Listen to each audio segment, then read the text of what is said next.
ఇండియాలో మాంసం కొరత. ఏ మాంసం అని అడగవద్దు, ఏదైనా మాంసం కొరతగానే ఉన్నది. కారణం ఏంటంటే పబ్లిక్ పెరిగిపోవటం వల్ల, మాంసం తినేవారు అధికంగా ఉండటం వలన, దానితో పాటు వైన్ షాపులు, లిక్కర్లు తదితర రకరకాల మందులు వాడటం వలన మటన్ షార్టేజ్గా ఉన్నది. మటన్ షార్టేజ్గా ఉన్నదంటే ఏం చేయాలి? ప్రభుత్వాలు లిక్కర్ తాగండి, ఆనందాన్ని పొందండి అని అడ్వర్టైజ్మెంట్లు ఇస్తున్నారు.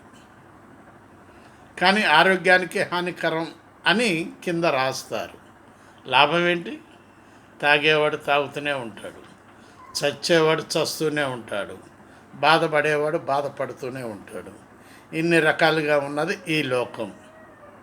ఆలోచించండి. బాలసాని వీరప్రసాద్, హైదరాబాద్.